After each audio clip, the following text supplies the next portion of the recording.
po, Inay. Magandang araw naman. Magandang araw po, Lola. Magandang araw po, Lola. O, Inay, magandang araw po sa inyo. Ay, nako. Ang mahal talaga ng mga bilhin sa palengke, pati itong mga gulay. Naku, Inay, wala na ho talagang mura ngayon. Hindi na ho kayo nasanay.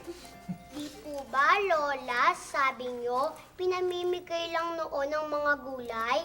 Kasi noon, marami pang lupain na pwedeng pagtaniman ng mga iba't ibang klase ng mga gulay. Lola, di po ba pwede tayong magtanim dito sa bahay? Oo, kahit sa kapirasong lupa lang. Kahit nga lang daw po sa paso eh. Eh kung magtanim na lang po tayo, Nay. Alam mo, matagal ko nang naisip yan eh. O, Arman, ano ba yung mga inihahanda mo? Ito yung sinasabi ko kanina. Iniipon ko itong mga lumang baso at mga lata para makapagtanim tayo kahit pa ilan-ilan lang ng mga klase ng gulay. Maigi yung iniisip mo, anak. At kayong dalawa, kung wala kayong gagawin, ang mabuti pa, tulungan ninyo ang inyong ama. Yay! Kukwento ko sa teacher ko na magtatanim tayo ng iba't ibang gulay. Ako naman, ang gagawin ko, ikukwento ko kina Patricia at Rex na magtatanim ako. Oh, ano pa? Tutulungan niyo na ako. O, Inay, Yan. Oh! Isa, dalawa, tatlo, apat, lima, anim, pito, walo, siyam, sampo, binilang ba ninyo? Sige na, ulit-ulit ninyo. Isa, dalawa, tatlo, apat, lima, anim, pito, walo, siyam, sampo, binilang ba ninyo? Sige na, ulit-ulit ninyo. Oh!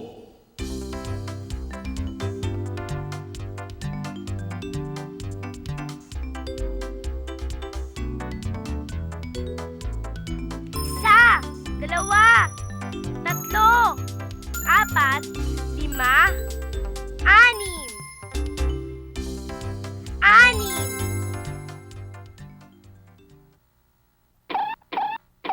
Ayan na si Pito.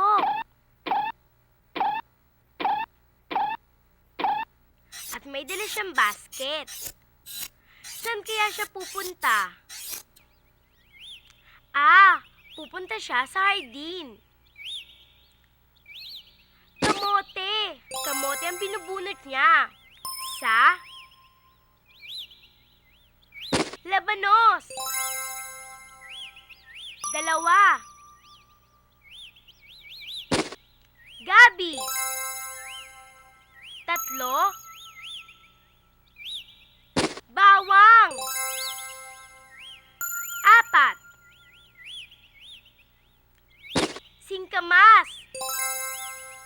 Lima. Sibuyas. Anim. Nag-ani si Pitok ng anim na tanim niya sa hardin. Maglalaro tayo ngayon ng dugtungan. Paano po yung dugtungan? Gagawa tayo ng guhit at susundan ang mga bilang para mabuo ang mga prutas sa larawan. Ano po kaya yan? Hulaan mo.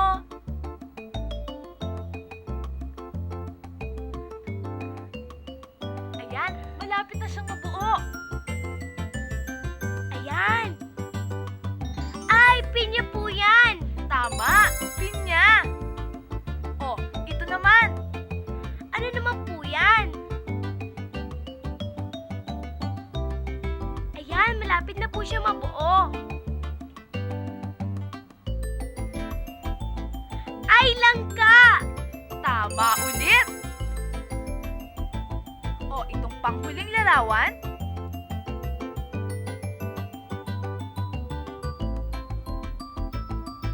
Kaya mo kayang mahulaan ito? Opo. Ayan, malapit na. Kasoy! Kasoy po yan. Tama ka! O ngayon, di ba mas madali nating nakilala ang mga prutas dahil buo ng drawing? ATBP! Ang mabuti pa, habang hinahanda ninyo ang inyong pagtataniman, ay pupunta ako sa palengke. Bibili ako ng mga butong itatanim natin. Teka, ano kaya mga buto ng gulay ang bibilhin ko? Ang palaya po, Lola. Paborito ko po yun. Pero mas madaling itanim ang kamote kahit sa kapirasong lupa lang. At mainam din sa dugo ang talbos. O kaya naman, pechay o repolyo na masustansya. Teka, hindi ba pinakamainam ang bawang at sibuyas? Total, mahilig naman tayong mag-isa ng ating mga ulam. Kamatis po siguro ang dapat nating itanim. At huwag kalimutan ang sitaw. Hindi lang talbos ang kinakain, kundi pati ang bunga at mayaman ito sa vitamina A. Eh, paano yan? Iba-iba ang gusto nating itanim, eh halos wala naman tayong matatamnan. Alam nyo, mahalaga naman lahat ng mga gulay na sinabi natin eh. Mabuti pa kaya, Arman, bumili tayo ng dagdag na paso para lahat ng sinabi natin pwede na nating itanim. Buti pa nga. Teka nga muna mga anak, kayo ba kaya nyong magdilig at mag-alaga ng mga gulay na itatanim natin? Kayang-kaya ko po yan, inay. Sige po, lahat nilang po, itanim natin.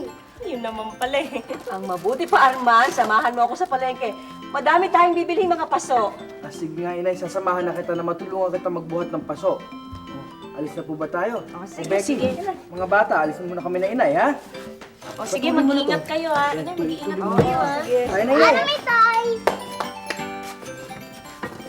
Ano mo, Lola? Sige, Becky. Sige ho. O sige mga anak, ipagpatuloy niyo yung ginagawa niyo. Pero dito muna kayo ha, sisiblipin ko muna ang kapatid niyo, baka gising na ha. Opo. Bantay kayo ha. Oh, gusto niyo bang kumain ng gulay? Gusto namin kumain ng gulay. Oh, halina, kain tayo ng masarap na gulay. Sige, halika na. Mahalaga ang gulay Sa kalusugan, Mahalaga ang gulay sa katawan.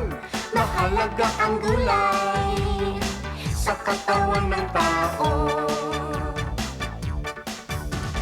Ang sustansya ng gulay ay ibang-iba.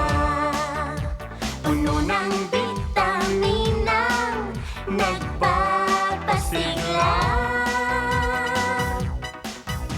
Mahalaga ang gulay Sa kalusugan, Mahalaga ang gulay sa katawan.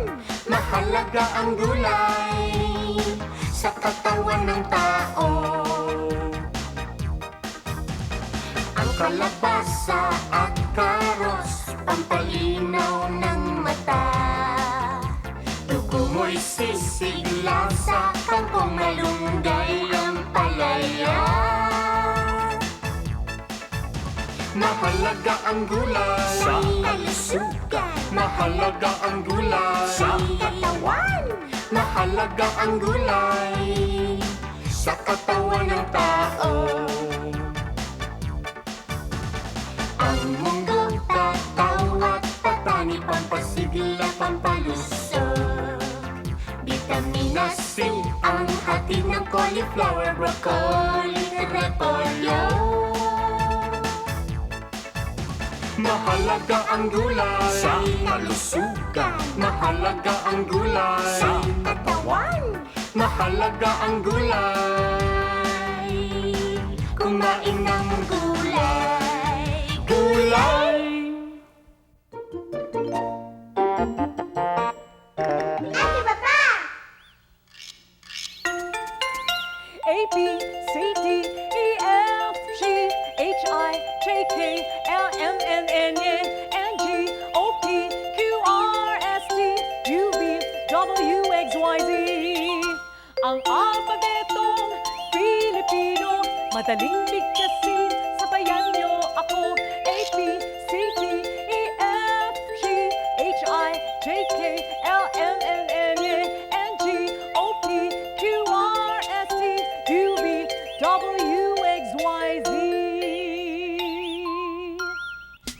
Oh, mga bata, narito tayo sa halamanan. Hahanap tayo ng halaman na nagsisimula sa titik S. Sige po, sige po. Doña Kilatis, ano pong puno ito? Malalaman natin sa pamamagitan ng titik S na ito. Saging. Puno ng saging. Oo. Tama kayo, mga bata. O sige, doon naman tayo sa bandaron. Sige po. Ito po, ano pong halaman yan? Sandali lamang at ilalagay natin muli ang titik S na ito. Sibuyas. Sibuyas. Ay, sibuyas nga. Oo, sibuyas. Tama na naman kayo, mga bata. O sige, marami pang halaman sa bandaron. Halika na. Ano pong halaman to? Bakit gumagapang? Sandali lamang at ilalagay natin muli ang titik S na ito. Sitaw! Sitaw nga. O sige, mga bata, pumitas na kayo ng mga gusto ninyong pitasin. Talaga? Kahit ano pa? Oo! Oh, sige. Lika. Lika, dali. Lika.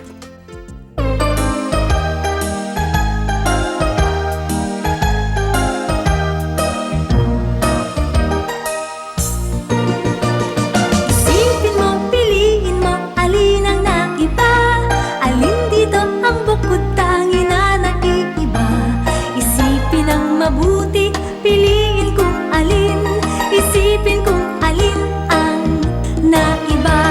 Isipin ang mabuti, piliin kung alin. Isipin kung alin ang naiba. O mga bata, nakita niyo na ba ang pagkakaiba sa dalawang larawan na yan? Ang bakuran sa kanan ay yari sa kahoy, sa kaliwa naman po ay yari sa kawayan. Hayun! 3 na lamang po ang tanim na repolyo sa kanan, samantalang 4 ng tanim sa kabila. Ang pandilig sa kanan ay kulay asul at ang hawakan ay sa itaas. Kulay pula naman po sa kaliwa at ang hawakan ay nasa tabi. Meron pa! Ang gulay sa kanan ay ang palaya, sa kaliwa naman po ay upo. Ang mga kalabasa ay mas maliit sa kanan kaysa sa kaliwa. Ang mga kamatis naman po ay hilaw sa kanan, hinog naman po ang mga ito sa kaliwa. Magaling! ATBP! Lola, ano po itong mga butong ito? Ito ay sitaw. Ito, karot. At ito naman ay buto ng repolyo. Nasasabik na po ako sa pagtubo o paglaki ng mga gulay na yan. Kakain po ako ng madami. Ayan. Nang sa ganun ay lumaki kayo ng malakas, malusog, at mas matalino. Tama yun. O sige, halina kayo sa likod ng bahay at makapagtanim na tayo. Tamang-tama, tag-ulan ngayon. Hindi na tayo masyadong mahihirapang magdilig. Pero kailangan natin ng mga gamit. Pala at asaron. Ay, wag mo kayo mag-alala, inay. Hinanda ko na po yun. Ganun ba? O sige anak, abutan mo ako ng 2 lata at tulungan na kitang magbitbit. Dali lang. Ayan. O sige, halina kayo. Ito. Yan ang dali mo anak. Yan. Sige, dahan-dahan na, baka mahulog ka. Sige, dahan-dahan kayo. Dito tayo. Ang mga napag-aralan natin sa araw na ito, ang bilang na 6.